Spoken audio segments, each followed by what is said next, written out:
हमने बात की कि गूगल ना सिर्फ लिंक्स देखता है बल्कि लिंक कहाँ से आ रहे हैं उनकी अथॉरिटी भी देखता है।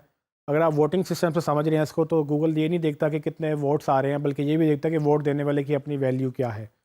तो लिंक्स की दुनिया में गूगल कैसे जस्टिफाई करेगा या कैसे अंडरस्टैंड करेगा कि ये एक अच्छी वेबसाइट है या ये एक अच्छा वोट है और ये एक लो क्वालिटी वोट है, यानी कि ये इतनी अहमियत नहीं रखता। उसके कुछ फैक्टर्स हैं जो गूगल देखता है और उसके बाद वो डिसाइड करता है कि हाँ भाई, अगर इस वेबसाइट ने इस वेबसाइट को लिंक दिया है तो ये वेबसाइट अच्छी थी, इसलिए इसका लिंक भी अच्छा है और इस लिंक की वैल्यू ज़्यादा है, बजाय उस वेबसाइट के मुझे एक वेबसाइट से लिंक मिला जिसकी खुद की वैल्यू नहीं थी, तो उसके लिंक की भी वैल्यू नहीं होगी, तो उसका वोट भी बड़ा कमज़ोर सा होगा, यानी कि उसको उसका लिंक मुझे इतना बेनिफिट एसईओ में नहीं देगा। वो कौन सी चीज़ें हैं जो जिनको गूगल देखता है, और वो बहुत बेशुमार चीज़ें हैं, वो सारी पब्लिक नहीं भी हैं, लेकिन हमें जो कॉमन फैक्टर्स पता है वो मैं आपको वन बाय वन डिस्कस करूँगा। सबसे पहले गूगल देखता है कि वो डोमेन कितनी पुरानी है। डोमेन एज एक बहुत इंपॉर्टेंट फैक्टर है। एक वेबसाइट 10 साल से, 15 साल से, 20 साल से लाइव है, गूगल उसको क्रॉल कर रहा है, उसको देख रहा है, उसकी एक अथॉरिटी बिल्ड हो चुकी है। गूगल ये देखेगा कि भाई ये वेबसाइट बहुत पुरानी वेबसाइट है और उसकी एक हिस्ट्री है, तो ये वो उस एज को कंसिडर करेगा कि ये 10 साल पुरानी डोमेन है और ये अगर लिंक कर रही है किसी को, इसका मतलब ये है कि ये थोड़ी सी क्रेडिबिलिटी रखता है या रखती है, जो जिसने भी वेबसाइट को जो चला रहे हैं। तो उस डोमेन से अगर आपकी डोमेन को लिंक आता है तो वो एक अच्छा लिंक काउंट होगा, क्योंकि वो डोमेन पुरानी है। लेकिन अगर एक ऐसी डोमेन है जो अभी रिसेंटली लॉन्च हुई है, अभी महीना भी नहीं हुआ, और वो आपने या किसी ने भी लॉन्च किया है, गूगल देखेगा कि अभी ये नई नई लॉन्च हुई है और ये अभी से लिंक आना शुरू हो गया है, तो क्रेडिबिलिटी में देखेगा कि 10 साल पुरानी वेबसाइट ज़्यादा बेहतर हो सकती है या अभी नई आने वाली ज़्यादा बेहतर हो सकती है। बात कंटेंट की नहीं हो रही, बात एज की हो रही है। सो एज एक फैक्टर रोल प्ले करता है। तो हाँ, एक पॉइंट एज का पुरानी डोमेन को मिलेगा कि भाई मैं 10 साल पुरानी वेबसाइट हूँ, तो मेरा एक या दो नंबर जो भी उसको गूगल की नज़र में उसकी वैल्यू है वो उसको मिलेगी। और एज़ कम्पेयर टू जो नई वेबसाइट है वो अभी अभी आई है, गूगल उसको वैल्यू नहीं देगा और वो कंसिडर भी नहीं कर सकते कि हमारी डोमेन एज ज़्यादा है तो हम बिल्कुल ठीक है, क्योंकि अभी उनकी हिस्ट्री डेवलप नहीं हुई।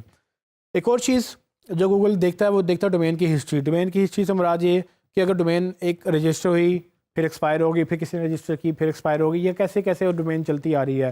क्या वो 10-20 साल से एक बंदे के पास है, क्या वो 10-20 साल में 4-5 दफ़ा एक्सपायर होकर दोबारा किसी और ने ली है, उसकी ऑनरशिप चेंज होती रही है, उसकी क्या उसको कभी पेनल्टी पड़ी थी, या क्या उसने कभी पहले उसकी वैल्यू अच्छी थी या अब ख़त्म हो गई है, या वक्त के साथ साथ उसने कितना ग्रो किया है, उसका अपना अथॉरिटी शुरू में क्या थी और अब वो क्या है, पहले से ज़्यादा है या पहले से कम है।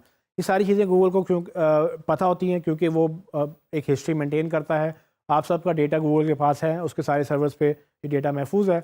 आपकी वेबसाइट की हिस्ट्री गूगल को पता है और वो इसको मॉनिटर करता है और देखता है कि किस वेबसाइट की क्या हिस्ट्री है। अगर आप ऐसी वेबसाइट के ऊपर लिंक्स लगा रहे हैं जो बिल्कुल न्यू है, आपको नहीं उसका जो है अच्छा वैल्यू मिलेगी।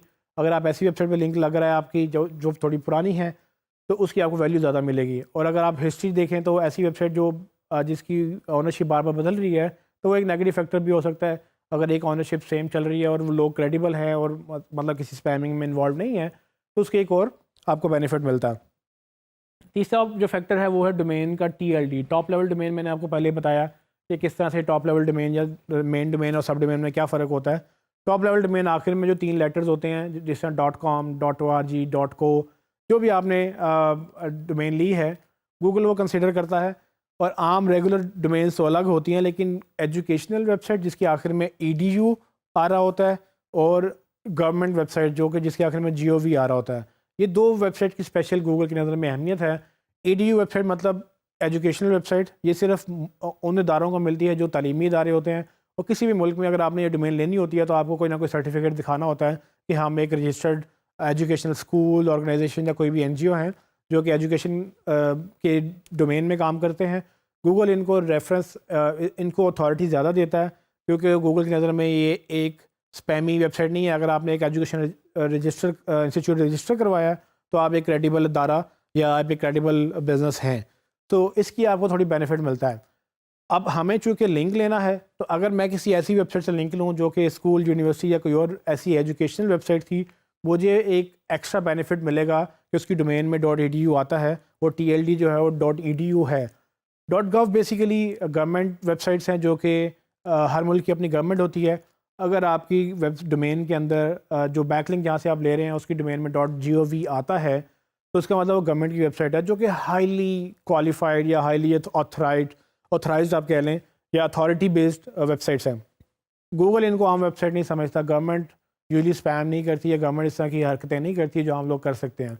तो .gov वेबसाइट से मिलने वाले लिंक्स या .edu वेबसाइट से मिलने वाले लिंक्स आपको बहुत ज़्यादा बेनिफिट देते हैं। आप अगर लिंक्स बिल्डिंग कर रहे हैं तो आप कोशिश करें, फॉर एग्जांपल गवर्नमेंट की वेबसाइट से आप लिंक ले सकते हैं, जैसे कि एक गवर्नमेंट की एक डायरेक्टरी है बिजनेसेस की, आप उधर रजिस्टर हो जाएं और आपका लिंक वहाँ पब्लिश हो जाएगा। तो गूगल जब उस वेबसाइट को क्रॉल करेगा तो वो आपकी वेबसाइट पे भी आएगा और देखेगा कि अच्छा इस वेबसाइट से हमारी वेबसाइट को लिंक मिला है, तो वो एक वैल्यू ट्रांसफ़र होगी। वो गूगल समझेगा कि एक वोट मिला है, वोट के अगेंस्ट मुझे वो रैंकिंग देगा। शर्त ये है कि उसमें एंकर टेक्स्ट मेरा कीवर्ड होगा, जो एंकर टेक्स्ट होगा उसके अगेंस्ट मेरी रैंकिंग आप मिल जाएगी। इसी चीज़ से डोमेन अथॉरिटी, वक्त के साथ साथ हर डोमेन की एक अथॉरिटी बिल्ड होती है, और डोमेन अथॉरिटी से मुराद ये है कि उस वेबसाइट ने अपनी हिस्ट्री में क्या अचीव किया, उसको कितने लिंक्स मिले, उसने क्या क्या ऑप्टिमाइजेशन की, उसने कैसे कैसे जो है ना अपनी वेबसाइट को बेहतर किया। जिस तरह से हमें लिंक मिलने से हमारी अथॉरिटी बिल्ड हो रही है, लेकिन उसकी अथॉरिटी बिल्ड उसको लिंक मिलने से हुई थी, और उसको लिंक देने वालों की अथॉरिटी बिल्ड उनको लिंक देने वाले से हुई थी। तो एक पूरा चेन चलता है, इसीलिए इसको इंटरनेट बोलते हैं कि इंटरनेट एक लिंक से लिंक जोड़ने वाली जो है कड़ी, पूरा वेब ऐसे ही चलता है।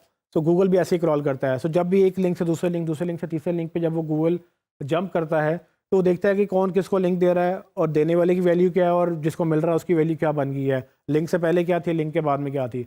अब उसकी अथॉरिटी बन गई है तो वो आगे लिंक देगा, तो उसकी अथॉरिटी कितनी ट्रांसफ़र होगी। तो फॉर एग्जांपल अब हम लिंक्स ले रहे हैं, हमारी अथॉरिटी बिल्ड होती जा रही है। जब मैं किसी वेबसाइट को लिंक दूंगा तो उसको यकीनन इस अथॉरिटी का बेनिफिट होगा, और ये डोमेन अथॉरिटी जो वैल्यू और ट्रांसफ़र होती है डिपेंडिंग ऑन ऑप्टिमाइजेशन, कि आपकी वेबसाइट कितनी ऑप्टिमाइज्ड है और आपको लिंक्स कितने मिल रहे हैं। एक और पॉइंट जो इंपॉर्टेंट पॉइंट है, डोमेन की रेलिवेंस। सो ये बड़ा इंपॉर्टेंट फैक्टर है। गूगल समझता है कि अगर आप एक सर्टेन कैटेगरी में बिजनेस कर रहे हैं तो आपको लिंक्स भी एक सर्टेन कैटेगरी से ही मिलेंगे। फॉर एग्जांपल अगर आप मोबाइल फ़ोन्स की बात करते हैं, और तो मोबाइल फ़ोन्स को लिंक्स मिलेंगे तो दूसरी मोबाइल की वेबसाइट्स या दूसरी ऐसी वेबसाइट जिनका मोबाइल से कोई ताल्लुक है वहाँ से मिलेंगे। ऐसा पॉसिबल नहीं है कि आप बिज़नेस तो कुछ और कर रहे हैं लेकिन आप पेज लिंक कहीं और से ले रहे हैं। सो मिसाल के तौर पे मैं अगर आपको एक एग्जांपल देता हूँ कि एक स्पोर्ट्स की वेबसाइट है। स्पोर्ट्स की वेबसाइट से मुराद ये कि लेट्स सपोज कि हम बात करते हैं ई कॉमर्स स्टोर, जो कि स्पोर्ट्स के वो चीज़ें बेचता है। स्पोर्ट्स की चीज़ों में आप समझ लें बैट बॉल, ये जो भी आपका इक्विपमेंट होता है स्पोर्ट्स से रिलेटेड, जिम से रिलेटेड, वो वेबसाइट को अगर एक डॉक्टर लिंक करे अपनी वेबसाइट से तो क्या आपके ख्याल में एक रेलिवेंट लिंक होगा?